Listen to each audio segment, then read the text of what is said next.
بسم اللہ الرحمن الرحیم۔ اللہ کے رسول حضرت محمد مصطفیٰ صلی اللہ علیہ وسلم بار بار امام حسین کو بلند کر کے دنیا کو یہ بتاتے تھے کہ یہ حسین مجھ سے ہے اور میں حسین سے ہوں۔ اے لوگو، اگر اس حسین پہ کوئی مشکل وقت آ جائے اور یہ تم سے مدد طلب کرے تو اس کا ساتھ ضرور دینا، کیونکہ یہ جنت کے جوانوں کا سردار ہے، میرا خون ہے، میری اولاد ہے۔ لیکن افسوس، ابھی رسول اللہ صلی اللہ علیہ وسلم کی رحمت کو تھوڑا وقت ہی گزرا تھا کہ کربلا کے میدان میں ایک طرف 9 لاکھ کا مجمع تھا تو دوسری طرف حسین، جس کو اللہ کے رسول اپنے کندھوں پر سوار کرتے تھے۔ امام حسین علیہ السلام اپنے نانا کی امت سے بار بار کہتے رہے کہ کیوں میرا رستہ روکا ہے؟ اے لوگو، پہچانو، میں تمہارے نبی کا نواسا ہوں۔ کیوں 3 دن سے میرے بچوں کو پیاسا رکھا ہے؟ کیوں میرے عزیز و اقارب کو شہید کیا ہے؟ بتاؤ، کیا میں نے رسول صلی اللہ علیہ وسلم کی شریعت میں غلامی کی ہے؟ کسی انسان کا حق کھایا ہے؟ کسی انسان پہ ظلم کیا ہے؟ یہ فوج یزید ایک آواز میں کہنے لگی، اے حسین، ہم سب تجھے تیرے بابا علی کے بغض میں قتل کرنے لگے ہیں تاکہ یزید ہماری جھولیاں دولت سے بھر دے۔ امام حسین نے فرمایا، اے لوگو، آج جس اسلام کا علم تمہارے ہاتھوں میں بلند ہے، یہ علم میرے بابا علی نے بلند کیا ہے۔ مت بھولنا، خیبر خندق میں اگر علی نہ ہوتے تو اسلام کی فتح ناممکن تھی۔ وہ علی جس نے پوری زندگی اسلام کی تبلیغ کی، حق کو بلند کیا، رسول اللہ صلی اللہ علیہ وسلم کی حفاظت کی، آج اس علی کو ہی اجر دے رہے ہو۔ اے لوگو، بتاؤ، اللہ کے رسول نے بار بار میرے بابا کا ہاتھ بلند کر کے فرمایا تھا کہ جہاں حق ہوگا وہاں علی ہوگا، جہاں علی ہوگا وہاں حق ہوگا، اور آج اس علی کی اولاد رسول کو شہید کر رہے ہو۔ اس یزید کی فوج پر سپہ سالاروں نے دیکھا کہ کہیں فوج میں بغاوت نہ ہو جائے۔ اے شمر، کیا دیکھ رہے ہو؟ حملہ کرو۔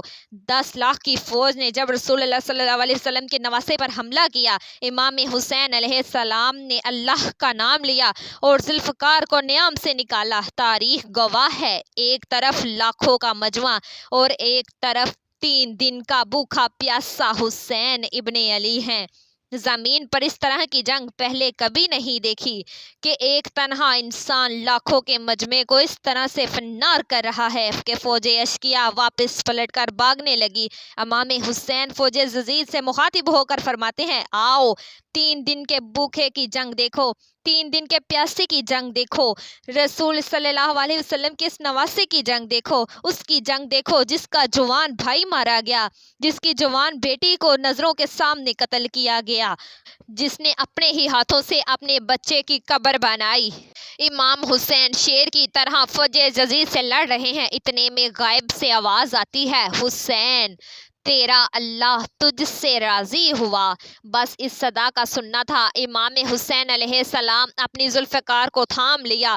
اتنے میں عمر بن سعد کہتا ہے، شمر، کیا دیکھ رہے ہو؟ یہ علی کا شیر ہے، اس کو مار دینا ناممکن ہے، جاؤ خیموں کو آگ لگا دو۔ بچ کچھ ظالموں نے بیویوں کے خیموں کو آگ لگا دی اور کچھ امام حسین علیہ السلام کو دور سے تیر مارنے لگے۔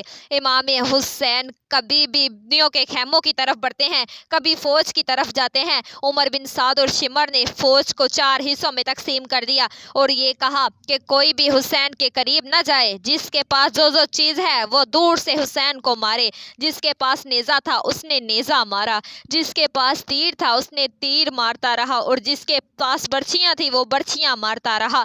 تاریخ نے لکھا، جس کے پاس مارنے کے لیے کچھ نہ تھا وہ کربلا کی گرم زمین سے مٹی اٹھا اٹھا کر امام حسین کی طرف پھینکتا رہا۔ امام حسین کے جسم مبارک پر ہزاروں زخم لگتے رہے، آپ کے جسم مبارک پر اتنے تیر تھے کہ آپ کا جسم مبارک نظر تک نہیں آ رہا تھا۔ بس جیسے ہی نواسہ رسول گھوڑے کی فیٹ سے نیچے زمین پر آتے ہیں، فوج یزید جومنا شروع کر دیتی ہیں، لیکن اتنے میں وہ گھوڑا جس پر آپ سواری کیا کیا کرتے تھے، وہ امام حسین کے چاروں طرف گھومنا شروع کر دیتا ہے تاکہ ان تیروں سے میں اپنے آقا حسین کو بچا سکوں۔ وہ گھوڑا دوڑ ہی رہا تھا کہ اتنے میں عمر بن سعد نے کہا، اے لوگو رکو، میں نے اپنی آنکھوں سے دیکھا تھا اس گھوڑے پر اللہ کے رسول سواری کرتے تھے، کہیں تیر اس گھوڑے کو نہ لگے، اور یوں تیروں کو چلانا بند کیا گیا۔ افسوس ہے ان لوگوں پہ، اس گھوڑے کا تو احترام معلوم تھا جس پر رسول اللہ صلی اللہ علیہ وسلم سواری کیا کرتے تھے، لیکن اس حسین کا احترام بھول چکے جن کو اپنے کندھوں پر سوار کر کے امت کو دکھایا کرتے تھے۔ بس امام حسین علیہ السلام زمین کربلا پہ اپنا سر رکھ کے اللہ کا شکر کر رہے ہیں، اور وہاں فوج یزید کے مختلف سپاہی امام حسین کا سر کاٹنے کے قریب آتے ہیں۔ جو بھی قریب آ کے امام حسین کے سر کو دیکھے تو اسے امام حسین کے چہرے میں رسول اللہ صلی اللہ علیہ وسلم کا چہرہ نظر آتا اور وہ چیخ کے دور چلا جاتا۔ اتنے میں شمر کہتا ہے، یہ کام مجھ سے ہی ہونا ہے۔ جیسے ہی شمر نے خنجر امام حسین کے گلے پہ رکھا تو اس نے دیکھا امام حسین کے لب ہل رہے ہیں۔ اس نے سوچا، ہم نے حسین کا پورا خاندان قتل کر دیا، 3 دن تک حسین کے بچوں کو پیاسا رکھا، شاید حسین ہمیں بد دعا دے رہے ہوں گے۔ سننے کے لیے کان قریب کیے تو کیا سنا، امام حسین علیہ السلام اللہ کے دربار میں اللہ کی نعمتوں کا شکر ادا کر رہے ہیں کہ اے اللہ، تیرا شکر ہے کہ اس عظیم امتحان کے لیے تو نے اس حسین کو چنا۔ اتنے میں امام حسین نے آنکھیں کھولی اور شمر سے کہا، اے شمر، کیا تم نہیں جانتے میں رسول اللہ کا نواسا ہوں، جنت کا سردار ہوں، حق پہ ہوں، بے جرم ہوں؟ شمر نے کہا، ہاں مجھے معلوم ہے۔ پھر آپ نے فرمایا، تو کیوں قتل کر رہے ہو؟ شمر نے کہا، تاکہ یزید میری جولی دنیاوی دولت سے بڑھ دے۔ یہ کہتے کہتے شمر امام حسین کا گلا کاٹتے رہا اور فوج یزید مسلسل جھومتے رہے۔ امام حسین کا سر قلم ہونے کے بعد شہادت کو لوٹا گیا۔ امام حسین کے سر مبارک کو وہ اس نا پہ بلند کرتے رہے، بی بی سکینہ کو تمانچے مارنے لگے، رسول اللہ کی نواسیوں کے سروں سے چادروں کو لوٹ لیا اور امام حسین کے جسم مبارک کی توہین کرنے لگے۔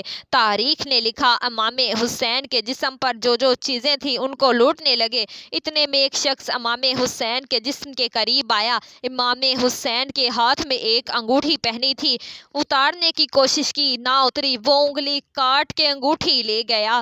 آپ کے جسم مبارک کو رسیوں سے باندھ کر کربلا کی گرم زمین پر ادھر سے ادھر درایا گیا۔ اتنے میں عمر بن سعد نے کہا، اے شمر، حسین اور اس کے ساتھیوں کا وہ حشر کرتے ہیں کہ رہتی دنیا تک کوئی بھی یزید کے خلاف آواز نہ اٹھائے، سب کے جسم سے سروں کو کاٹ لو اور سب کی لاشوں کو پامال کر دو۔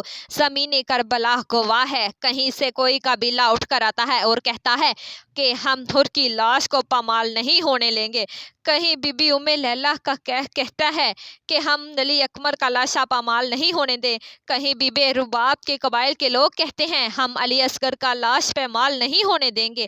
ایک ایک شہید کی لاش پامال ہونے والی جگہ سے ہٹائی گئی۔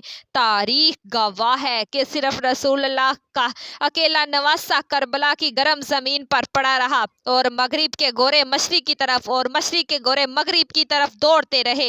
امام حسین کا جسم مبارک پامال ہوتا رہا۔ امام جعفر صادق علیہ السلام فرماتے ہیں، میرا سلام ہو میرے اس غریب دادا پر جس کی لاش کو اس طرح پامال کیا گیا کہ ان کی دائیں پسلیاں بائیں پسلیوں کی طرف چلی گئی اور بائیں پسلیاں دائیں پسلیوں کی طرف چلی گئیں، جن کا سینہ اور پشت ایک ساتھ ہو گیا۔ سلام ہو میرے اس بے وطن دادا حسین پر جس کے جسم مبارک پر ٹکڑوں کو زمین کربلا پر بکھیرا گیا۔